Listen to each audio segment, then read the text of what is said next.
Alright, hope you guys have been enjoying Alchemy Stars so far.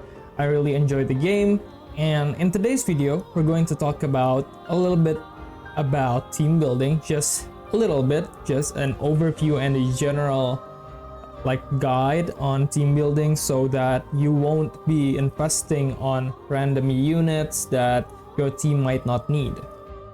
And if you guys haven't already, definitely check Pepi's guide on Alchemy Stars characters and classes so that you guys are going to know which unit belongs to which role, and so that you can invest on a better units that will work the best on your team. So without further ado, let's jump right into the video and let's take a look at my team.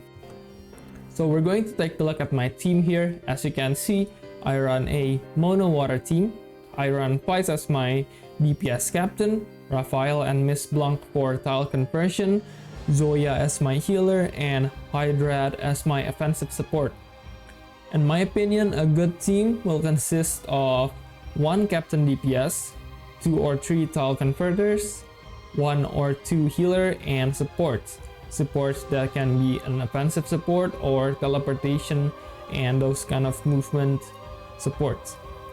Now, when it comes to captains, their element doesn't have to be the same as the rest of your team, and they don't have to be a real DPS as long as their chain combo is low and they deal good damage with their chain combo. And if you guys been playing the game, then you guys know that captain will attack in any kind of tile, so having a captain that actually counters the enemy's element is going to be good for the future.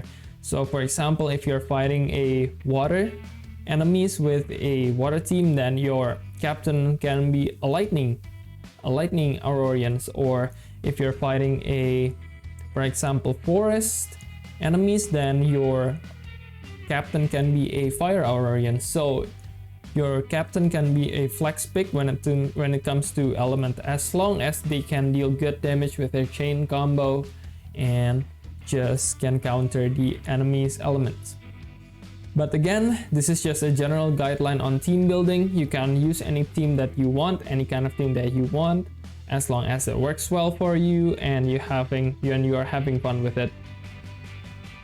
So I have theory craft some team of the other elements just to show you like a simple team building guideline to follow. And I'm going to make the team as free to play as possible, so you can probably copy this team if you have the units.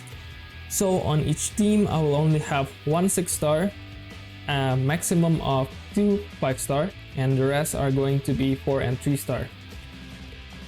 So let's start with the fire team.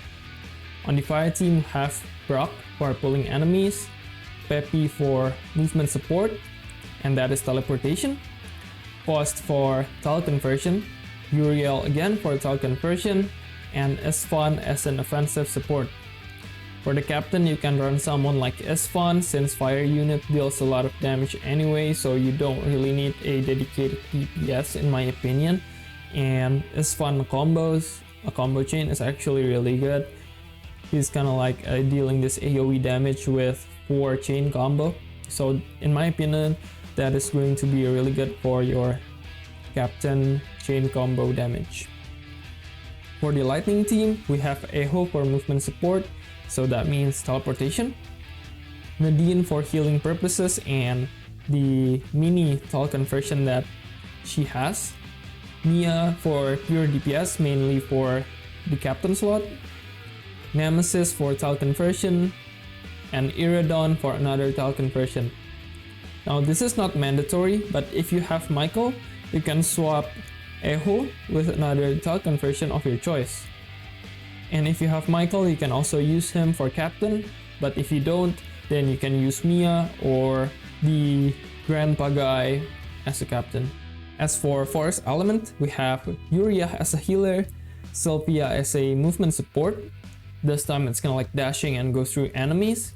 Sikare for tile conversion, Pact for another tile conversion, and Hero again for another tile conversion, but this time she also has this kind of like dual stances that will buff her normal attack. So yeah, definitely use hero here as your captain. In my opinion, fire and thunder need some sort of teleportation to work, since their tele conversions are not the best. Their chain combo doesn't have any like good range, and this is just my opinion though. Maybe I haven't studied the elements deeply enough to know their their ranges and everything, but in my opinion, thunder and fire do need teleportation to clear a more difficult maps. And the team that I made, again, I haven't tested it as it's still again a theory craft, but the point is that if you want to build a team, you probably shouldn't jam in 5 DPS or like 5 tile converters. And yeah, keep in mind of the DPS that you use, keep in mind the amount of tile converters that you use, and what kind of like units that can kind of cover your element weaknesses. So for example, in my opinion, thunder lacks of something like tile conversion, so I run Echo or Michael as my teleporters so that I can move instead of create the path that I need to take. And that's it for today's video. If you have any question, comment down below, and as usual, goodbye, have a nice day, and keep playing gacha games.